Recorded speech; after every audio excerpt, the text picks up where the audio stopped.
L'Éternel te bénisse, l'Éternel te bénisse et te garde, fasse lever la lumière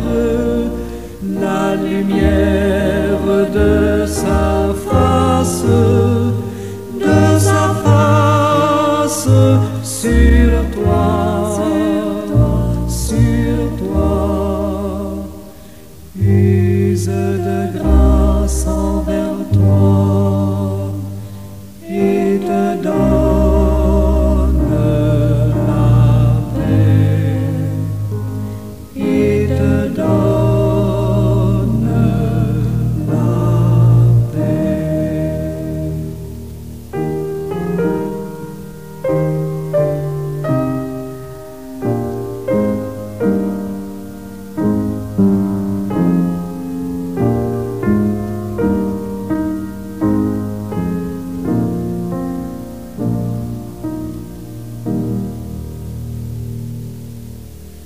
L'Éternel te bénisse, l'Éternel te bénisse et te garde, fasse lever la lumière de sa face sur toi, use de grâce envers toi et te donne la paix, et te donne la paix.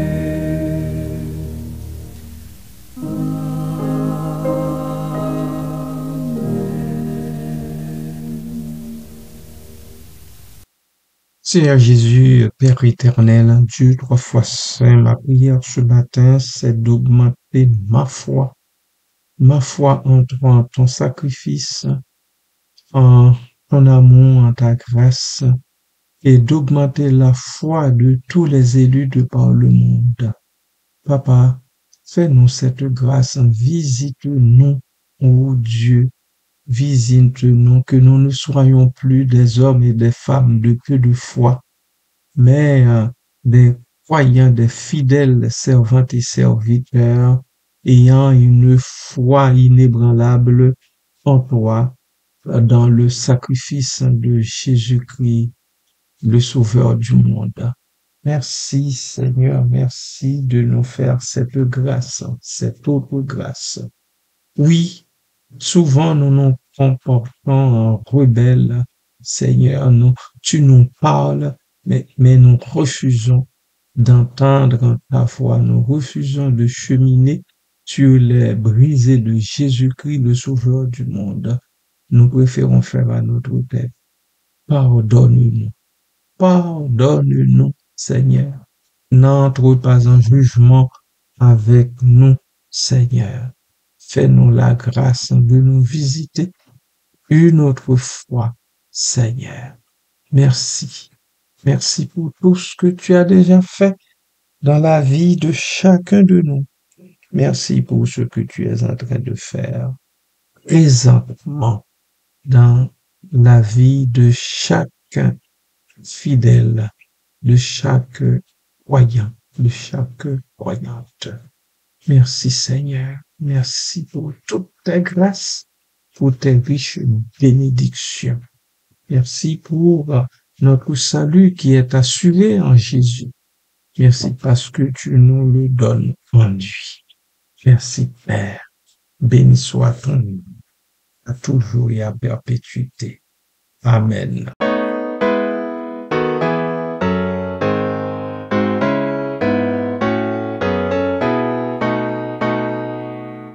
La foi fait tomber sous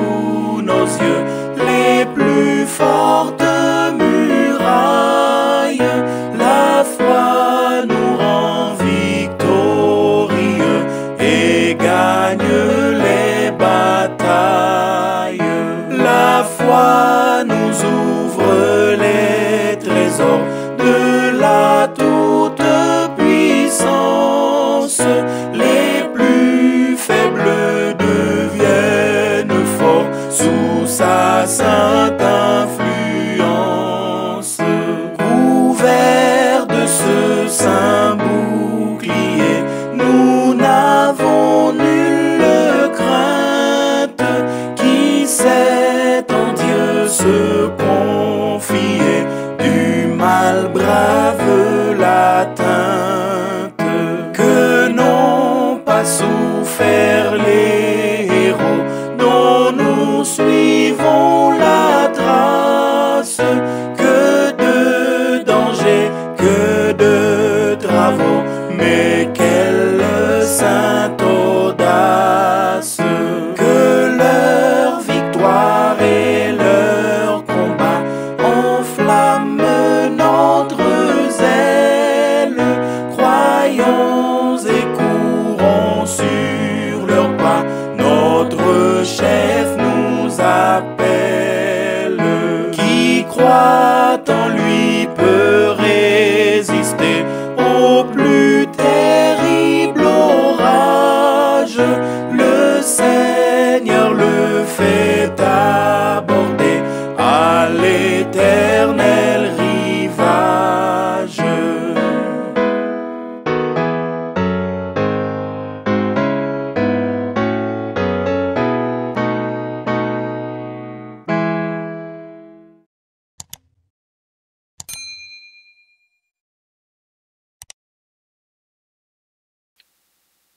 Bonjour à tout le monde, bonne journée, même bon après-midi. Bon après-midi parce que je me suis trompé en cours de route. Vous n'avez pas eu votre capsule très tôt ce matin. Enfin, maintenant, je suis prêt à vous la donner, cette capsule. Nous avons ces deux vers de la dernière strophe, les deux premiers vers de la dernière strophe qui stipule qui croit en Jésus-Christ peut résister au plus terrible orage. Ces vers évoquent une idée centrale de la foi chrétienne, la confiance en Jésus-Christ comme source de force et de protection face aux épreuves de la vie. Analysons-les. Qui croit en Jésus-Christ? Cette phrase souligne l'importance de la foi en Jésus-Christ. Dans la tradition chrétienne, croire en Jésus signifie accepter son enseignement, sa divinité et son rôle de sauveur.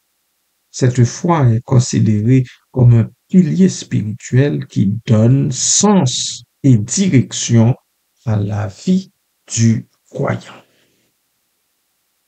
L'expression peut résister. Prenons le verbe résister. Il implique plutôt une capacité à faire face, à endurer ou à surmonter des difficultés. Ici, il suggère que la foi confère une résilience intérieure, une force qui permet de ne pas succomber aux défis dressés devant nous. Il peut résister. On peut résister au terrible orage.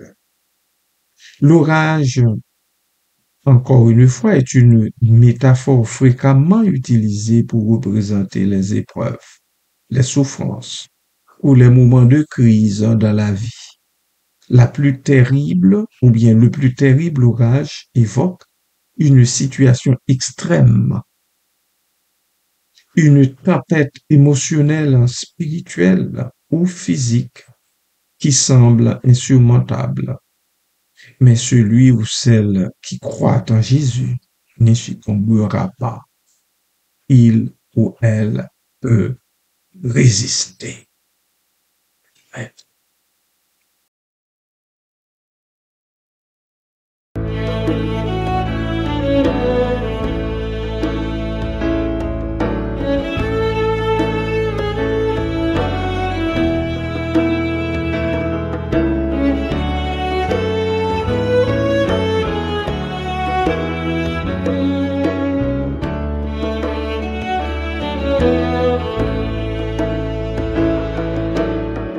La foi nous montre la main de Dieu,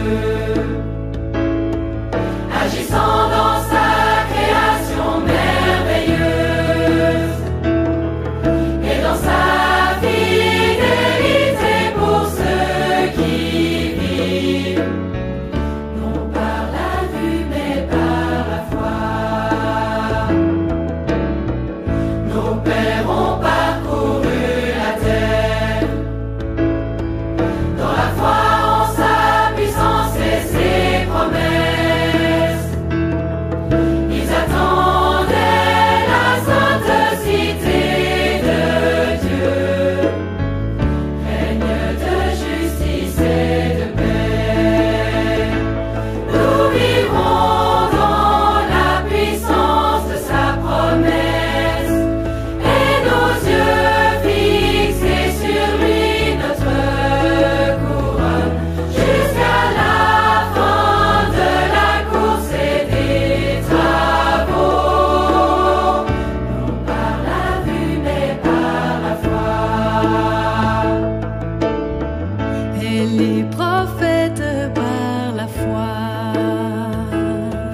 ont vu le jour où viendrait le Messie, puissant pour briser les chaînes du péché, surgissant vainqueur du tombeau. Nous vivrons dans la puissance de sa promesse et nos yeux fixés sur lui, notre couronne, jusqu'à la fin de la course et des travaux, non par la vue mais par la foi.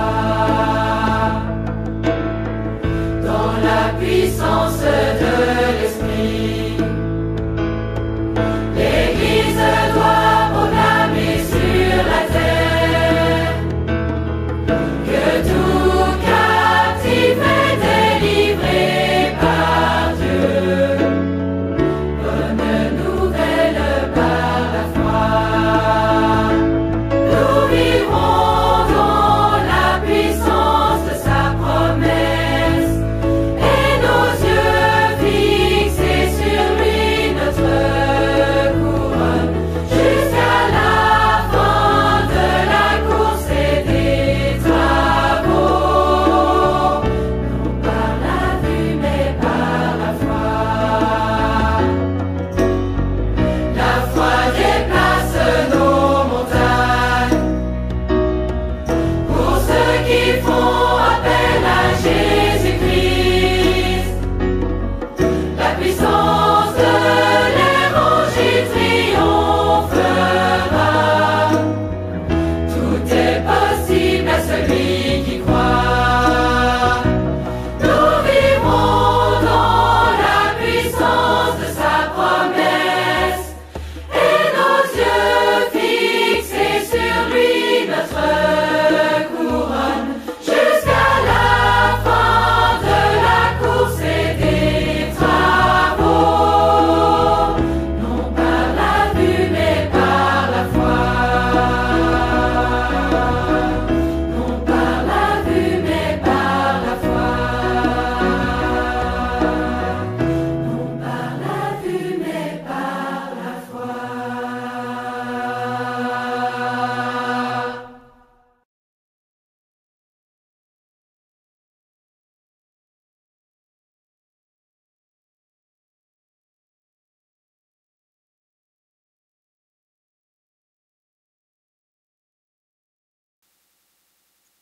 Pourquoi constituerait l'interprétation globale?